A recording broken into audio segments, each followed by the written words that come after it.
welcome you. Holy Spirit, we welcome you. Move among us with holy fire as we lay aside all earthly desires. Hands reach out and our hearts aspire. Holy Spirit,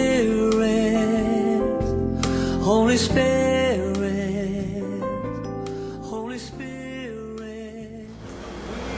성실과 정의의 하나님이라는 말씀 제목으로 오늘 함께 은혜를 나누기 원합니다. 우리가 지난주에는 그 에베소 6장 10절에서 20절을 가지고 우리가 영적 전쟁이라는 제목으로 우리가 함께 하나님의 말씀을 나누었습니다. 이 영적 전쟁은 그 이름 자체가 굉장히 독특한데요. 왜 영적 전쟁이라 그랬냐면요. 그 우리의 씨름이 또 우리가 싸워야 되는 대상이 무엇인가 하는 데에서 나온 말입니다. 우리의 싸움의 대상은 혈과 육이 아니라 정사와 권세와 어둠의 주관자와 악한 영들이라고 그렇게 성경에서 말씀하고 있습니다. 그래서 이 말은 우리의 싸움의 대상이 바로 이것들이라는 것이고, 그리고 이 싸움의 대상은 눈에 보이는 존재가 아니다라고 하는 겁니다. 그래서 이 눈에 보이지는 않지만은 분명히 실제하고 있는 이 존재들과 우리가 싸워야 한다. 그것들과 싸워서 싸우는 전쟁이라고 해서 영적인 전쟁이다라고 그렇게 우리가 이름을 붙이고 있습니다. 영적 전쟁은 크게 두 가지로 구분할 수 있습니다. 하나는 뭐냐면요, 대적하는 겁니다. 맞서는 거죠, 맞서는 거. 그 야고보서 4장 7절에 보면은 너희는 하나님께 순복할지어다. 마귀를 대적하라. 그리하면 너희를 피하리라. 그렇게 우리에게 말씀합니다. 그러니까 마귀는 우리가 맞서서 대적해야 되는 거예요. 그래서 영적 전쟁에서 지난 시간에 우리가 할 때 제일 처음에 뭘 한다고 그랬죠? 서서 서야 되는 거예요. 서서 그것들과 이렇게 딱 마주치면은 그것들이 물러간다고 하는 것이죠. 근데 대적할 때 우리에게 필요한 것이 뭐냐면 진리의 허리띠, 평안의 복음의 신, 의의 흉배, 믿음의 방패, 구원의 투구, 성령의 검, 곧 말씀을, 이런 것들을 가지라 그랬는데, 이런 것들은 어떤 거냐면요, 우리의 삶 안에서 이런 겁니다. 내 뜻과 내 생각, 또 내 방법, 내 마음대로 내가 원해서 그것들을 행하며 살아가는 것이 아니라, 어떤 상황에 처하면은 진리, 복음, 의, 믿음, 구원, 말씀, 이거에 의해서 그 상황을 만들어가고 그 상황에서 선택해야 한다는 거죠. 그래서 사단에게 맞선다는 것은 실제로 뭐 이렇게 싸운다는 것이 아니라, 어떤 상황이 주어졌을 때 우리가 그것을, 그 사단이 우리에게 어떻게, 그러니까 칼로 찌르겠습니까? 그래서 방패를 막는 겁니까? 그게 아니라 우리 마음에 생각을 주고 우리의 행동을 그렇게 하도록 우리에게 유도를 하는 거 아닙니까? 생각을 통해서. 그럴 때 우리가 그 사단의 그 유혹과 시험을 가지고, 시험을 우리가 하나님의 말씀을 가지고 이긴다는 거죠. 믿음을 가지고 이긴다는 거죠. 사단이 우리를 두렵게 한다. 내 마음을 떨리게 한다. 그러면은 말씀으로 담대하게 이기는 거죠. 우리의 세상을 이기는 이임은 이것이니 곧 믿음이라. 하나님이 살아계시는데 감히 누가 나를 어찌하랴. 그 아들을 아끼지 아니하고 우리에게 주신 이가 하나님이신데, 그 하나님이 아들을 아끼지 아니하고 우리를 주셨는데, 이 세상에서 그 하나님의 사랑에서 우리를 끊을 것이 무엇이 있겠느냐 라고 이렇게 믿음으로 단단히 서가는 거예요. 그게 영적인 전쟁입니다. 그러니까 항상 내 세상이 주는 생각들과 내 방법, 경험대로, 또 사단이 주는 그런 생각대로 우리가 그것에 따라가는 것이 아니라 말씀을 가지고 서서 이렇게 저항하고 맞서는 거죠. 그래서 말씀에 따른 삶을 사는 겁니다. 진리에 따른 삶을 사는 겁니다. 복음의 삶을 살아가는 것이죠. 그 다음에 두 번째 영적 전쟁의 방법은 뭐냐면요, 이게 가장 실제적인 방법인데, 그것은 모든 기도와 간구입니다. 그래서 영적 전쟁은 크게 두 가지입니다. 사람과 내가 진리를 가지고, 의를 가지고, 믿음을 가지고, 말씀을 가지고 맞서는 것, 그 다음에 기도하는 것, 이 두 가지입니다. 근데 지난 시간에 우리가 함께 나누지 못했는데요, 뭐냐면은, 그러면 왜 사단이 우리를 그렇게 유혹을 하려고 하는 것인가? 라고 하는 겁니다. 그래서 영적 전쟁의 그 구조가 무엇인가를 한번 우리가 살펴보도록 하겠습니다. 이 사단의 구조는 뭐냐면요. 이런 구조로 되어 있습니다. 사단은. 이사야서 14장 12절에 보면은 사단이 이렇게 말을 합니다. 내가 하늘에 올라 하나님의 뭇별 위에 나의 보좌를 높이리라. 내가 북극 지폐의 산 위에 좌정하리라. 가장 높은 구름에 올라 지극히 높은 자와 비기리라. 결국 사단이 하나님의 그 영적인 존재로 피조물이잖아요. 천사들도 다 하나님께서 피조한 피조물입니다. 피조된 영입니다. 하나님의 피조물이 영적인 것도 있고 물질적인 것도 있어요. 그래서 창세기 그 2장 1절에 하나님께서 한번 보세요. 우리가 이 창세기 2장 1절을 잘 우리가 나누지 않아서 우리가 잘 모르는데요. 천지와 만물이 다 이루니라. 이럴 때 천지가 뭡니까? 하늘과 땅이라는 거잖아요. 물질적인 거라는 거잖아요. 그런데 다시 만물이라고 해요. 그래서 천지와 만물을 그럴 때 이게 강조하기 위해서 두 번 연거품 안 했나 보다 라고 생각을 하는데, 이 만물은 영어 성경으로 보면은 정확하게 드러납니다. 뭡니까? heavenly host예요. 하늘 분대라는 거죠. 이게 원어에도 그렇게 되어 있습니다. 그래서 이것은 영적인 존재들이에요. 그러니까 온 우주 만물을 만드시고 그리고 영적인 존재들도 만들었다라고 하는 거예요. 그러니까 천사들도 사단도 하나님의 피조된 존재들입니다. 그런데 그 사단 중에 그 루시퍼라고 하는 이 우두머리가 뭐냐면은 하나님같이 되겠다라고 하는 거예요. 하나님같이. 가장 높아지겠다라고 하는 거예요. 그래서 이걸 잘 살펴보면요. 이런 겁니다. 사단은 피조된 영인데, 그러면 하나님을 섬겨야 되는데 하나님을 섬기지 않고 자기가 하나님의 자리에 올라가려고 하는 거죠. 그래서 피조물은 하나님의 그 주관 아래에 있고 하나님의 움직임 아래서, 하나님의 의도 안에서 움직여야 되는 거잖아요. 근데 사단은 그런 피조물임에도 불구하고 그런 움직임에 들어가기를 싫어하는 거예요. 그래서 자기가 가장 높아지는 겁니다. 그러니까 하나님 말을 듣지 않으려고 하는 거예요, 사단이요. 그래서 이런 거죠. 사단은 피조물임에도 불구하고 자기를 주관하는 자가 아무도 없는 거예요. 그래서 자기가 최고가 되고 싶어 하는 겁니다. 그래서 이게 뭐냐면요. 사단이 그러한 속성을 가지고 있어가지고 우리도 그렇게 하라는 거예요. 우리도. 너도 하나님의 피조물인데, 야, 하나님이 어디 계시냐? 하나님이 안 계시다. 또 혹은 하나님이 계셔도 너는 네 마음대로 할 수 있어. 누구를 이렇게 유혹했죠? 하와를 그렇게 유혹을 했잖아요. 그러니까 하나님이 우리 위에 계셔가지고 하나님이 우리를 다스리시고 우리는 그 하나님의 말씀에 순종하고 하나님을 경외하고 예배해야 되는데 그런 걸 하지 말라고 하는 거예요. 그래서 예수님이 그 40일 동안 금식을 하시고 나셔서 그 줄이실 때 사단이 와서 시험을 하잖아요. 그 시험하는 내용이 바로 그겁니다. 하나님과 연관을 맺지 말고 너는 네 나름대로 살고 그리고 나를 경외하라. 근데 내가 이거 다 주겠다라고 그렇게 하는 거 아닙니까? 그러니까 뭐냐면요. 사단의 구조라고 하는 것은 뭐냐면은 자기 위에 있는 그 영적, 나보다 위에 있는 그 위에 있는 구조를 무시하는 거예요. 사단은. 그러니까 위에 있는 구조라는 것이 하나님이잖아요. 그렇죠? 하나님을 무시하라는 겁니다.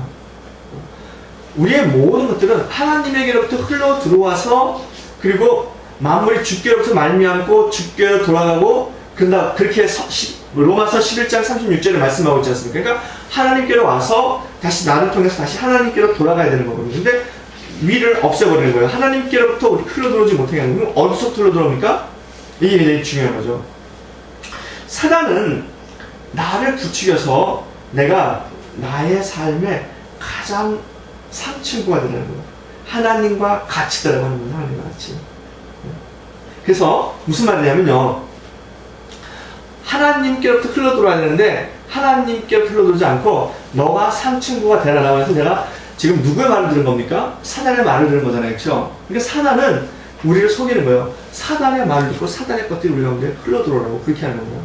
하나님을 내 위에 있는 내가 섬기는 하나님, 섬기는 분으로서, 예배하는 분으로서의 그 구조를 깨트리고 허물어버리고 사단의 말을 들음으로써 그것들이 내게 흘러들어라, 그렇게 하는 거예요. 그래서 사단이 사실은 너희가 하나님과 같이 될 거다라고 했지만 하나님처럼 되지는 않고 오히려 사단의 죄악 아래서 속박을 받는 그런 존재로 변하지 않았습니까? 똑같은 거예요.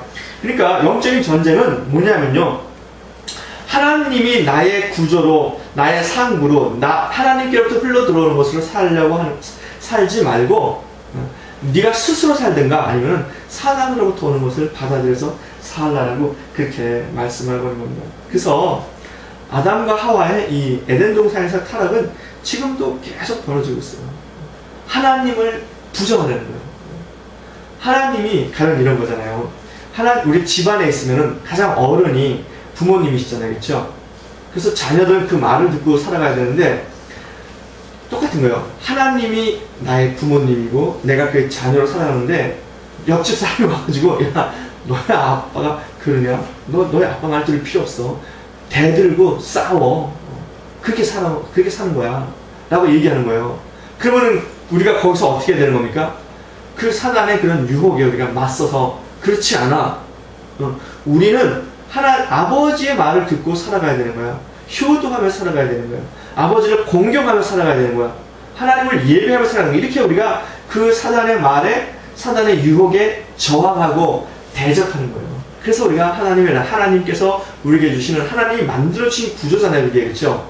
그 구조를 지키면서 살아가는 거예요. 그 구조를 지키면은 하나님의 것들이 우리 가운데 지속적으로 열매를 맺으며 나타나게 돼 있어요. 그러니까 영적 전쟁이라고 해서 크게 하늘과 땅이 열어지고 칼싸움하고 이러는 것이 아니라는 거예요. 이것은 그냥 사람들이 우리가 쉽게 그것을 알기 위해서 그렇게 묘사하는 것이지 실제적인 우리 삶 가운데 나타나는 건 바로 그런 거랍니다. 하나님을 부정하고 그리고 네 마음대로 살고 그렇게 하는 것에 대해 사단이 유혹할 때 우리가 그것을 싸워 이기는 거예요. 그러니까 예수님이 40일 동안 금식하시고 나셔가지고 사단의 시험에 이기신 게 그게 뭡니까? 영적 전쟁이에요. 그게요. 그 영적 전쟁에 주님께서 말씀을 가지고 사단을 물리치지 않습니까? 하나님에 대한 신뢰와, 그렇죠? 진리를 바르게 알고 그 진리에 대해서 정확하게 서 계시는 거잖아요. 그게 영적 전쟁에서 승리하는 겁니다. 영적 전쟁이 여러분들 칼을 휘두르고 하늘에 화살 날리고 그것은 상징적인 의미입니다. 상징적인 의미. 그것보다도 우리 가운데 정확하게 이렇게 바로 예수님이 우리 가운데 시험을 이기심으로써 영적 전쟁이 아주 좋은 그런 본을 보셨다는 것을 우리가 알고 우리가 날마다 그런 것들을 우리가 우리 삶 가운데 택할 수 있어야 되겠습니다. 오늘의 말씀은 이 스가랴서 8장인데요. 역사적으로 우리가 배경을 좀 알아야 됩니다. 조금 우리가 이스라엘의 역사이기 때문에 조금 난해하기도 하고 그리고 이 당시의 삶이 우리가 성경을 많이 읽어도 잘 알려지지 않았기 때문에 복잡합니다.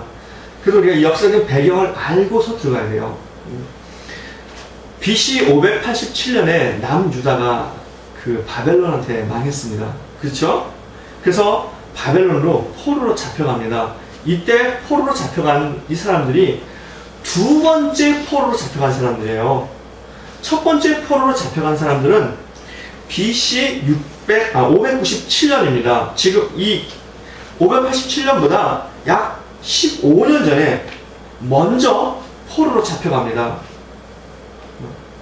그래서 에스겔이나 다니엘이나 다 이때 잡혀갔습니다. 그런데 이 이스라엘이 유대가 바벨로니아의 영향력 아래서 속국처럼 지냈던 것은 그거보다 훨씬 이전입니다. BC 606년에 여호야김이 왕이 되었을 때 느부갓네살이 애굽을 점령하러 갔다가 이스라엘 유대를 지나는데 이때에 여호야김 왕이 바벨론에게 항복을 해서 조약을 맺어요. 그래서 바벨론의 속국으로서 바벨론을 섬길 것을.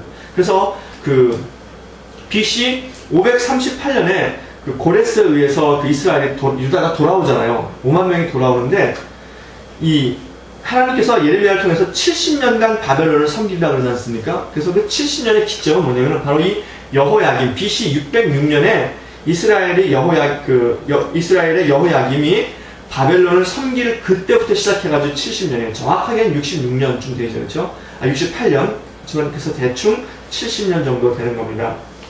그런데 지금 이것은 538년에 이스라엘이 그 고레스의 침령에 의해서 유대로 돌아오는데 돌아와서 제일 먼저 한 것이 뭐냐면 성전을 재건하는 겁니다. 그래서 성전이 이듬해 2월 달에 성전 재건이 시작되는데 성전을 재건하면서 바로 무엇을 만나냐면요. 이스라엘 사람들이 그 이웃 민족 산발랏과 도비아 이런 사람들을 만나는 거예요. 그래서 성전 재건하는 것을 방해를 받습니다. 그래가지고 언제까지 방해를 받냐면은 다리오 왕 2년까지 방해를 받아요. 그때가 520년입니다. 그래서 학계 선지자 역사할 때입니다. 근데 학계 선지자에 의해서 성전이 재건되는데 그때 또 누구에게도 같이 역사하냐면 스가랴 선지자에게도 같이 역사하는 거예요. 하나님의 성령의 역사가, 계시의 역사가. 그래서 지금 이 말씀은 그 7장에 보면은 다리오 왕 4년이잖아요. 다리오 왕 2년에 성전 공사를 재건하는데 다리오 왕 4년이니까 성전을 재건하고 나서 2년이 지난 시점입니다. 그러니까 이때가 BC 518년입니다. 근데 성전은 언제 완공이 되냐면은 BC 515년에 완공이 됩니다. 그래서 에스라서 5장 6장에 나와 있는데요. 성전 공사가 시작되고 나서 2년 후에 그리고 아직 3년 정도 성전을 더 지어야 되는 그러한 시점입니다. 그러니까 근데 이 BC 518년경에 그 다리오 왕 4년 때에 어떤 일이 예루살렘에서 벌어졌냐면요. 7장에 보면은 베델에 사는 사람들이 두 사람이 사람을 예루살렘에 성전 없어도 제사장들이 있었습니다. 제사장들과 이 선지자 스가랴에게 사람을 보냅니다. 그래서 질문을 해요. 무슨 질문을 하냐면요. 질문 내용은 유대가 즉 이스라엘이 성전이 무너지고 그리고 이스라엘의 총독을 세운 그달리아를 사람들이 죽이고 반란하면서 그 애굽으로 도망가잖아요. 이때 예레미야가 애굽에 가서 죽지 않습니까? 그 그달리아가 죽은 것을 기념하면서 70년간 이스라엘 사람들이 5월과 7월에 금식을 했습니다. 그런데 우리가 이 금식을 계속 해야 됩니까? 말아야 됩니까? 라고 하는 질문을 하는 거예요. 538년에 돌아와가지고 지금 518년이 됐으니까 이스라엘 사람들이 바벨론에서 예루살렘으로 돌아온 지 몇 년이 지난 겁니까? 20년이 지난 거잖아요. 그렇죠? 더군다나 이제는 예루살렘에 살고 있고 성전도 이제 어느 정도 모습을 갖춰가고 있고 그런데 성전이 무너진 것을 기념해서 금식을 해야 하고 또 예루살렘이 멸망한 것을 기념하면서 우리가 계속 금식을 해야 되느냐 말아야 되느냐 그 질문을 한 겁니다. 이 질문은 매우 의미 있는 질문입니다. 왜 그러냐면요.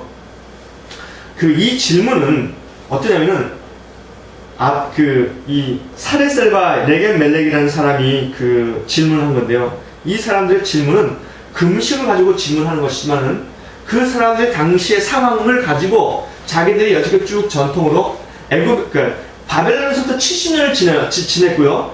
그리고 70년 동안 지내온 이 전통인데 이것을 예루살렘에 다시 돌아왔는데 이때에도 하는 것이 맞느냐 틀리냐를 물어본 거예요. 그러니까 내 어떤 신앙의 전통이나 방법들이 지금 이때에도 맞느냐라고 하는 겁니다. 그러면 이때는 우리가 어떻게 신앙생활을 해야 하느냐는 겁니다. 가령 이런 거하고 똑같은 거죠. 오늘날 많은 문제들이 있는데 우리가 이 즈음에 꼭 주일날만 예배를 드려야 되느냐. 사람들이 바쁜데 응? 실제로 뉴욕에는 그렇대죠. 그런 교회가 있답니다. 미용사들만 주로 모인 교회가 있대요. 근데 미용사들은 가령 예를 들면 화요일이나 수요일날 이렇게 쉰답니다. 그러면은 그 교회는 주일 예배를 안 드리고 모든 사람들이 쉬는 화요일이나 수요일날 예배를 드린대요. 그래서 주일 예배를 대체해버리는 거죠. 그러면서 뭐라 하냐면, 어떠냐, 주일날 우리가 형편이 안 되는데, 그러면은 예배를 드리지 말아야 되느냐, 수요일날 예배 드리면 어떠냐, 이런 질문하고 똑같은 거예요. 우리에게 도처에 이런 질문이 너무나 많이 있지 않습니까? 응? 그러니까 이 시대에 신앙생활을 어떻게 상황화하며 우리가 지킬 수 있느냐라고 하는 그러한 질문입니다. 얼마나 이 질문이 정말 이게 우리 시대하고 정확하게 일치하는 그런 질문인지 저는 이 말씀을 준비하면서 그저 몰랐어요. 아, 그렇구나. 근데 또 제가 이 말씀을 준비하면서 깨달은 건 뭐냐면 이런 겁니다. 아, 이 스가랴가 살았던 그 당시에도 사람들의 그 신앙에서의 문제점을 해결하거나 나타나는 문제점이 오늘 우리와 전혀 다르지 않다는 거예요. 이 질문을 한 사람들이 제사장에게 가지고 와서 질문을 했고요. 그리고 그 당시 많은 사람들이 이 질문을 한 이유는 뭐냐면요. 왜 그런 질문을 했겠습니까? 그들이 하나님의 말씀을 지키는 데 있어서 하나님의 그 어떤 절대적인 말씀을 지키기보다는 상황화, 상대적으로 말씀을 지키고, 그리고 그러나 그 당시에도 하나님의 말씀을 절대적으로 지키려고 하는 사람들이 소수의 사람들이 있었다는 거죠. 스가랴 같은 사람들이 하나님의 말씀을 직접 들으면서, 그렇죠? 그래서 하나님께서 스가랴에게 직접 말씀을 하면서 그들이 생각하는 것들을 고쳐주시는 겁니다. 그러니까 오늘 이 시대에도 동일한 이런 같은 문제들이 계속 반복하고 있고, 오늘날 이 시대에도 같은 사람들이 있다고 하는 거예요. 그 문제를 하나님으로부터 직접 해결받는 사람이 있고, 그렇죠? 그렇지 않은 사람들도 있고, 그렇다고 하는 것이죠. 하나님께서 살레셀과 레게멜렉의 질문에 대해서 스가랴를 통해서 답을 하시는데, 그게 7장과 8장입니다. 하나님의 말씀은 두 가지입니다. 첫 번째는 뭐냐면요. 지금 금식하는 사람들의 실상이 뭐다라고 해서 보여주십니다. 스가랴를 통해서 단순히 말씀을 보여주시는 거예요. 두 번째는 뭐냐면은 하나님께서 하나님이 하실 일들을 스가랴를 통해서 말씀하시는 거예요. 그 일들이라는 것이 뭐냐면요. 하나님께서 앞으로 스가랴를 통해서 이런 일을 하실 거니까 너희들은, 그러니까 하나님을 믿는 사람들은 그 하나님의 그 말씀, 보여주시는 계획, 계시에 따라서 그렇게 믿어라 라고 하는 것이겠죠. 그렇죠? 그래서 우리 7장은 우리가 다 깊이 다루지 않고 그냥 간단하게 넘어가겠습니다. 하나님께서 보여주시는 이스라엘 사람들의 실상은 뭐냐면요. 이겁니다. 5절에 보면 이렇게 말씀하고 있습니다. 7장 5절에 온 땅의 백성과 제사장들에게 이르라. 너희가 70년 동안 5월과 7월에 금식하였고 애통하였거니와 그 금식이 나를 위하여 한 것이냐? 너희가 먹으며 마심이 전혀 자기를 위하여 먹으며 자기를 위하여 마심이 아니냐라고 그렇게 말씀하십니다. 이 말씀은 무슨 말이냐면요. 너희가 신앙생활을 하나님 앞에 그 성전이 무너지고 그달랴가 죽은 것을 기념하면서 자기 자신을 하나님 앞에 낮추고 겸손하게 하고 하는 그러한 금식 기도를 한 것이 아니라, 이 금식 기도를 통해서 너희들이 원하는 소원을 이루기 위해서 금식을 했다는 거예요. 금식 기도를 통해서 예루살렘을 다시 회복시켜 달라고 하는 그러한 자기들의 마음의 소원을 가지고 금식을 했다는 거죠. 그러니까 하나님을 위한 금식이 아니라 너희들을 위한 금식이에요. 너희들을 위한 금식. 보세요. 이 금식이 이사야서 58장에 잘 나와 있지 않습니까? 이사야서 58장에 하나님께서 뭐라고 말씀하시냐면요. 나의 기뻐하는 금식은 흉악의 결박을 풀어주며라면서 쭉 말씀하시잖아요.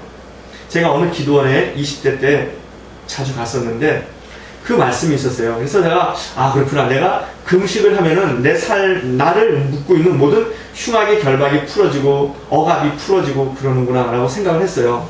그래서 제가 그 말씀을 가지고 성경을 찾아서 읽어봤습니다. 그랬더니 뜻이 그게 아니야.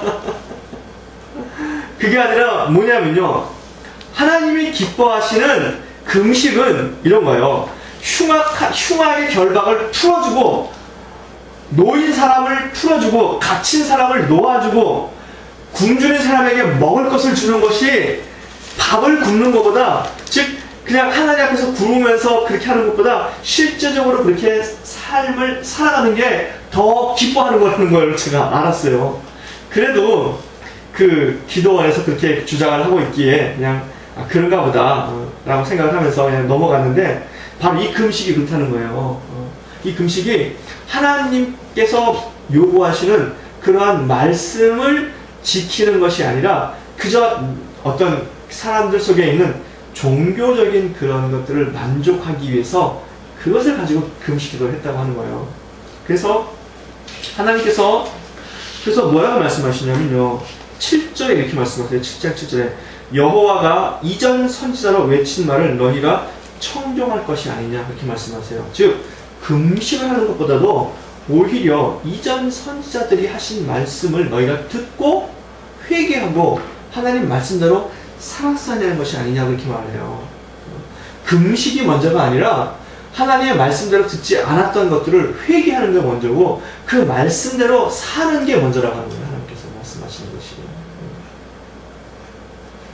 그리고 그래서 뭐라고 말씀하시냐면요, 9절에 8절에 여호와의 말씀이 스가랴에게 임하여 이르시되 만군의 여호와가 이미 말하여 이르기를 너희는 진실한 재판을 베풀며 피차의 인애와 긍휼을 베풀며 과부와 고아와 나그네와 궁핍한 자를 압제하지 말며 남을 행하려고 하여 심중에 도모하지 말라 하였으나 그들이 청정하기를 싫어하여 등으로 향하며 듣지 아니하려고 귀를 막으며 그 마음을 금강석 같게 하여 율법과 만군의 여호와가 신으로 이전 선지자를 빙자하여 전한 말을 듣지 아니하므로, 하나님이 전한 말을 듣지 않았다는 거예요. 그래서 하나님께서 지금 이스라엘 사람들이 그러한 질문을 하는 사람들에게 요구하시는 것이 뭐냐면은 하나님 말씀을 듣는 겁니다. 이전에도 그렇게 들었어야 한다는 거예요. 근데 여기서 우리가 하나님께서 뭐라고 말씀하시냐면요, 선지자들을 통해서 말씀하실 때 뭐라고 말씀하시냐면 율법과 하나님의 신, 여호와의 신으로 이미 말씀하셨다는 거예요.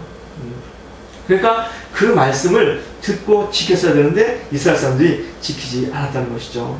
그래서 하나님께서 그들의 실상을 그렇게 보여주십니다. 그러면서 하나님께서 원하시는 것이 있는데 그것이 바로 8장이라는 거예요. 8장. 오늘 우리가 나누고자 하는 말씀입니다. 우리가 8장 하기 전에 우리가 먼저 해야 될 것은 뭐냐면요, 우리가 신앙의 초점을 어디에 두어야 하는 겁니다. 신앙의 초점을 어디에 두어야 됩니까? 지금 이 사레셀과 무슨 멜렉이죠? 레겐 멜렉. 이 레겐 멜렉은 지금 하나님께서 지금 하시는 이 말씀과 잘 비교해 볼 때 그들이 하나님이 말씀하시는 것, 종교적인 어떤 그런 행위는 있지만 그 중심이 비뚤어나가 있잖아요. 그렇죠? 그러니까 이 사람들의 신앙생활은 결국 뭡니까? 자기들이 하고 싶은 것을 하는 거예요. 그렇잖아요. 자기들이 하고 싶은 거. 근데 하나님께서는 그 이미 7장에 뭘 말씀하시죠? 선자들을 통해서 한 말을 지키라, 이렇게 말씀하시잖아요. 그렇죠? 그러니까 다시 말하면은 하나님께서는 하나님이 원하는 것을 하라 안 하고 이렇게 말씀하시는 겁니다. 우리의 신앙에 초점을 빨리 잡을 수 있어야 돼요. 내가 원하는 것을 하나님으로부터 얻고 하나님께서 그렇게 움직여 주시는 것을 내가 구하는 것이 아니라 내 삶을 하나님이 원하시는 것으로 바꾸고 하나님의 말씀을 들으며 내 삶과 내 행동과 생각과 그 모든 것들을 바꾸는 겁니다. 이게 하나님이 원하시는 거라는 거예요. 이게 하나님이 원하시는 것은요, 우리가 8장 8절 먼저 읽으면서 우리가 이 말씀을 함께 은혜를 나누기 바랍니다. 8장 8절 한번 읽어보겠습니다. 7절부터 읽는 게 좋겠습니다. 함께 읽겠습니다. 시작. 만군의 여호와가 말하노라 내가 내 백성을 동방에서부터 서방에서부터 구원하여 내고 인도하여다가 예루살렘 가운데 거하게 하리니 그들은 내 백성이 되고 나는 성실과 정의로 그들의 하나님이 되리라. 하나님이 원하시는 것은 뭐냐면요, 이겁니다. 하나님이 우리의 하나님이 되길 원하신다는 거예요. 그리고 하나님의 백성들이 그러니까 그들이 하나님의 백성이 되기를 원하신다고 합니다. 이게 하나님의 원하심이에요. 그래서 그 백성에게 하나님이 어떻게 나타나시길 원하시냐면요, 성실과 정의로 나타나길 원하시는 거예요. 성실과 정의로.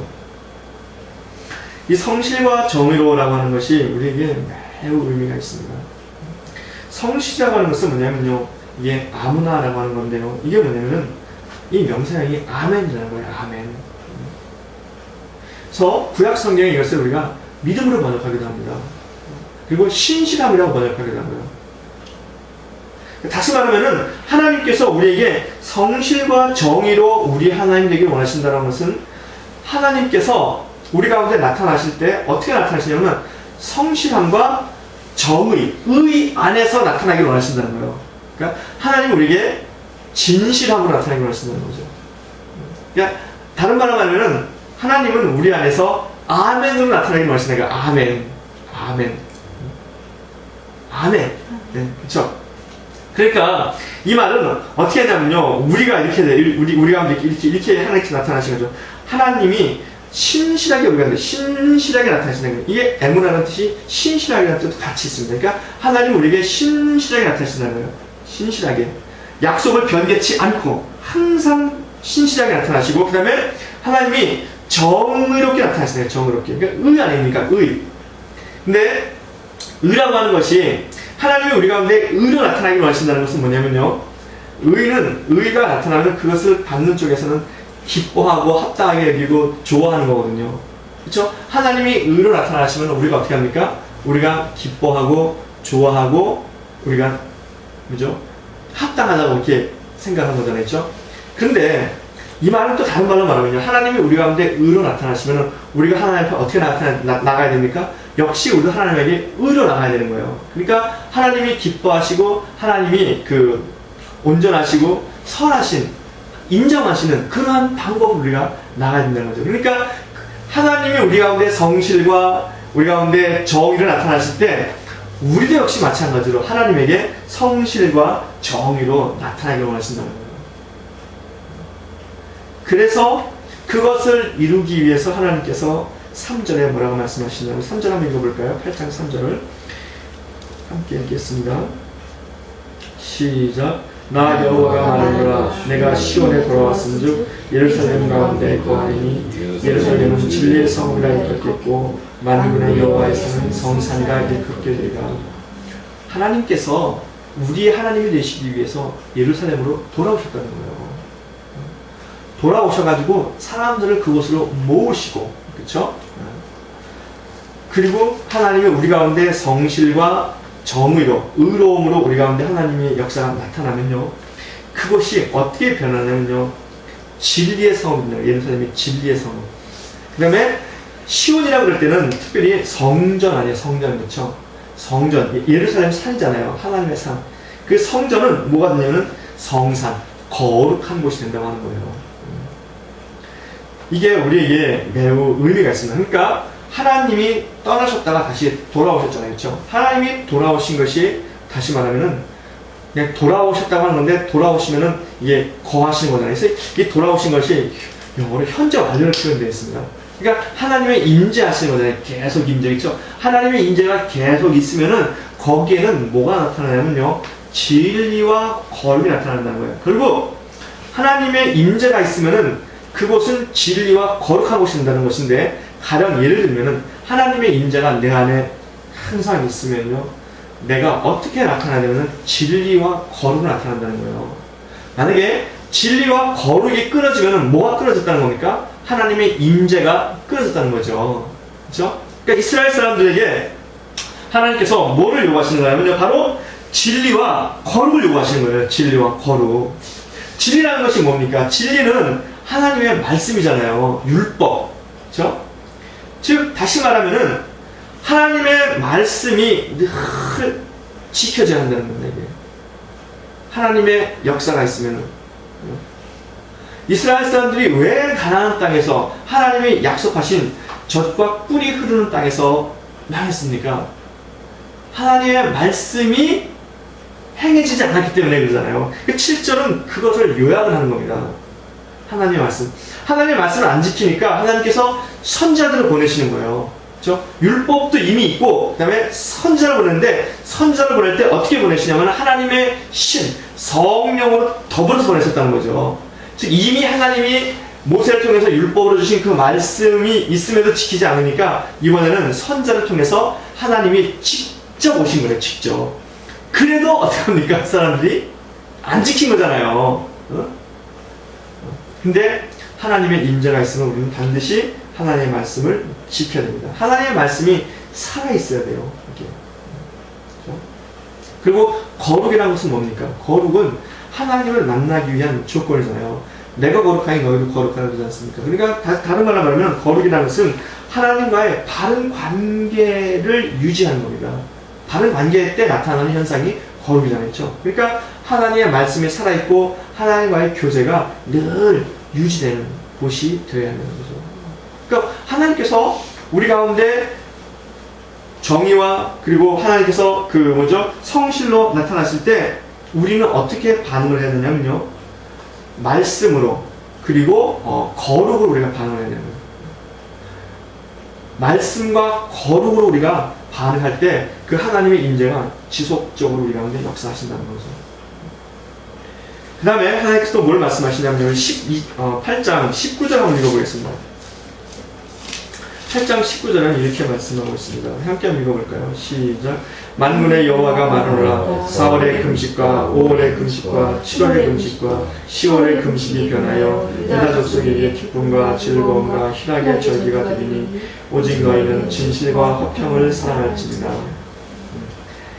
하나님께서 예루살렘 성에 거하시면은 그것이 진리와 거룩한 성이 되는데, 하나님이 거하시기 때문에 진리와 거룩한 성이 되는 것이 아니라 우리가 그렇게 하나님의 임재와 함께 우리가 동행했기 때문에 우리 안에서도 진리와 거룩이 나타난다는 거겠죠. 그렇게 진리와 거룩이 나타나면은 우리가 무엇을 사랑하게 되냐면요, 진실과 화평을 사랑한다는 거예요. 진실과 화평을. 그러니까 하나님 말씀이 있고 하나님의 거룩이 있어서 하나님과 늘 교제를 하면은 우리가 어떻게 되냐면은 진실과 화평을 사랑한다는 거예요. 이 진실이라는 게 다시 아멘입니다. 다시 아멘. 우리 안에서도 하나님에 대해서 신실하게 나간다는 거예요. 신실하게. 그리고 화평이라는 것은 샬롬이고요.